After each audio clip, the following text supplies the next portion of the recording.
Olá a todos, aqui é novamente a professora Ari, e estamos aqui na aula 30 para a gente poder fechar o assunto sobre minorias, discriminação, exclusão social, e falando mais especificamente sobre o racismo, tá? É, ampliando aí a reflexão do que conversamos na aula anterior, na aula 29. Então, vamos lá. Bem, independente de uma pessoa ou um grupo ser classificado dentro de um grupo minoritário, né, antes de mais nada, nós somos pessoas, somos seres humanos e deveríamos ser contemplados, né, dentro dos direitos humanos, nas legislações e nas políticas públicas igualmente.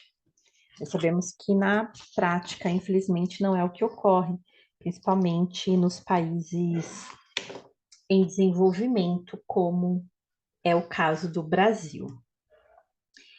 E a gente lida com um aspecto muito problemático da discriminação, que é o preconceito.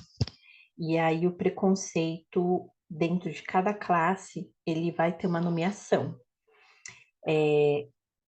Preconceito em relação à raça e cor, é racismo, preconceito em relação ao gênero, principalmente em relação ao gênero feminino é o machismo, em relação à orientação sexual, é LGBT, fobia, enfim, né? Em relação a cada grupo, a gente tem um nome, né? Tem uma forma de nomear, mas em todos se trata de preconceito, de discriminação, né? A discriminação seria a ação efetiva do preconceito no dia a dia, trazendo vários aspectos negativos em diversos níveis para esses grupos considerados minoritários. E aqui eu trouxe, né, o exemplo desses diversos grupos. Então, pode haver uma xenofobia, que seria uma discriminação em relação à nacionalidade de um determinado grupo, em relação a religiões, né, um preconceito aí em relação às fés de cada um. Como eu falei, preconceito em relação à raça, orientação sexual, etnia, enfim. Há diversos tipos de preconceito que resultam na discriminação, na intolerância, e na violência, que acaba entrando no máximo,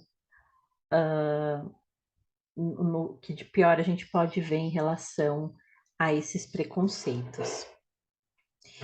E, e isso, com certeza, amplia a desigualdade social. Infelizmente, colocando os grupos minoritários, que são os alvos de preconceito, numa inferioridade financeira e social. Isso, diversas pesquisas e estudos comprovam que quem sofre mais preconceito tem maior vulnerabilidade social, infelizmente. E a vulnerabilidade social muitas vezes acaba estando ligada a maior índice de criminalidade, que acaba aumentando o abismo em relação a esse preconceito. Por quê? Gera uma coisa chamada generalização, em que todos são colocados dentro desse mesmo arcabouço. Ou seja, se determinado grupo tem maior vulnerabilidade, tem maior índice de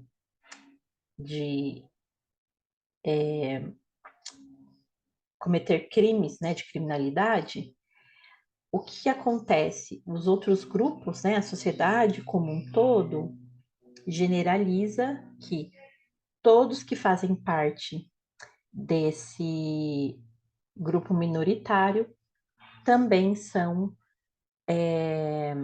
mais propensos à criminalidade.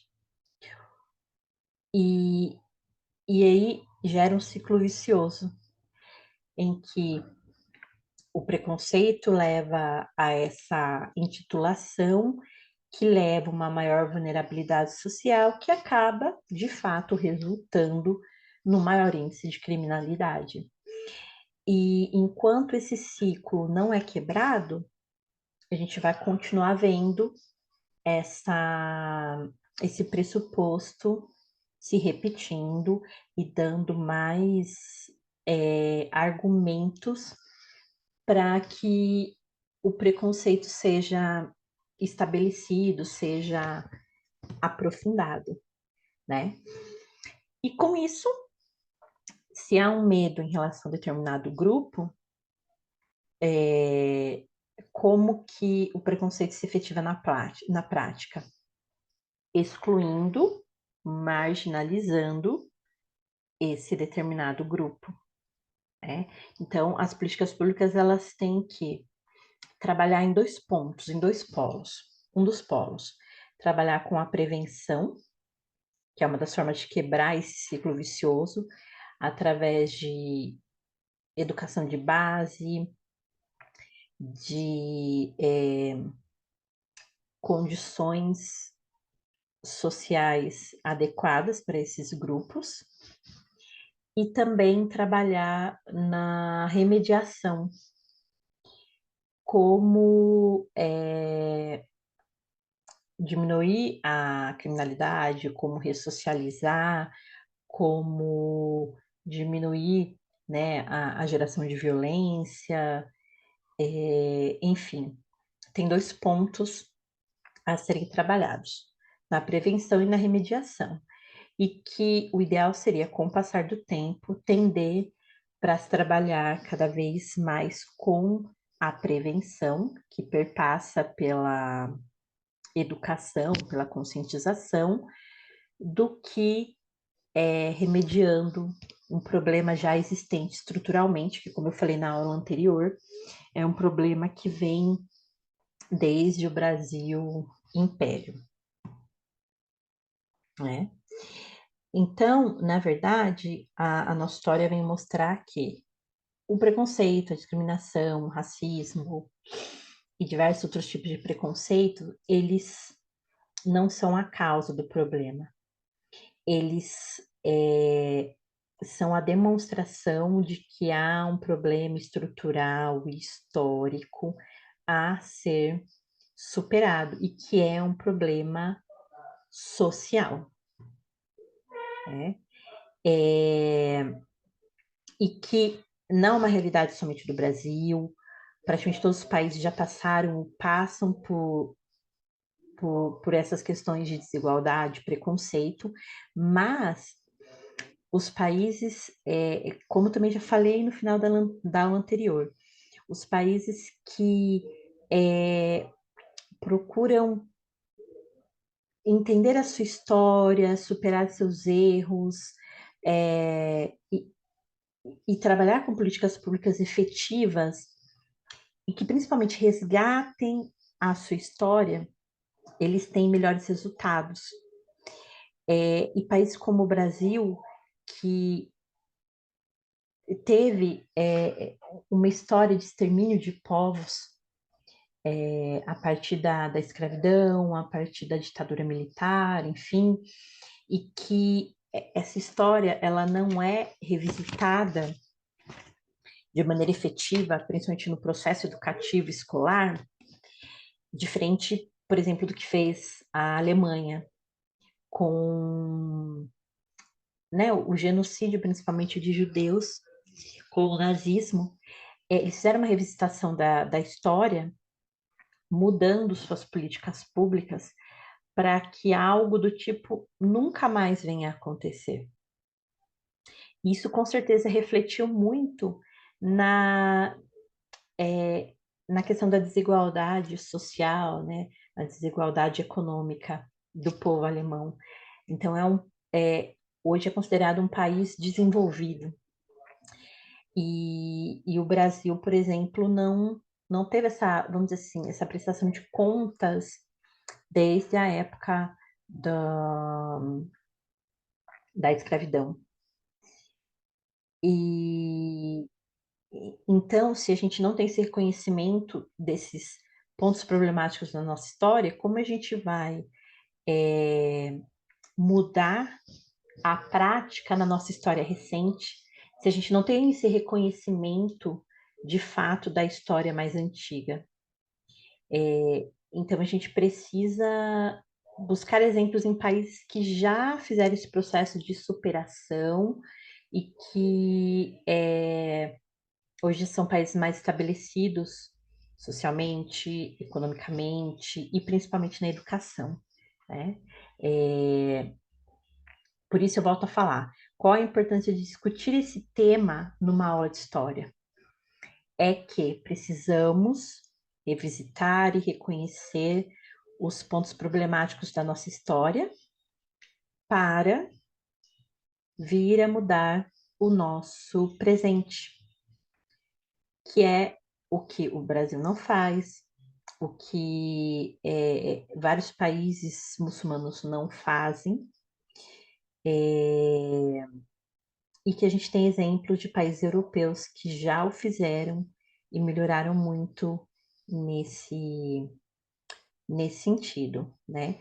Aqui eu trago exemplo de vários países que passaram por problemas de segregação, de apartheid, como por exemplo os Estados Unidos ainda tem um problema de racismo muito sério, porque eles tiveram, né, ali no pós-abolição da escravidão, um processo de apartheid muito forte, que o Brasil não teve de uma maneira tão direta, foi de uma forma mais velada, e que são ambos países com a maior população negra do mundo fora do continente africano e que ainda tem um índice de racismo muito alto, né? Muito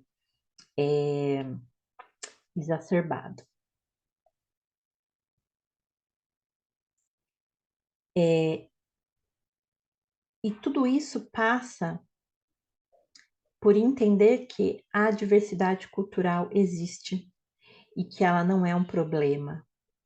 O problema é não haver o respeito em relação a essa diversidade, que a maior parte dos países do mundo tem grupos étnicos, grupos religiosos, grupos raciais, culturais diversos, que convivem entre si e deveriam conviver da melhor forma possível.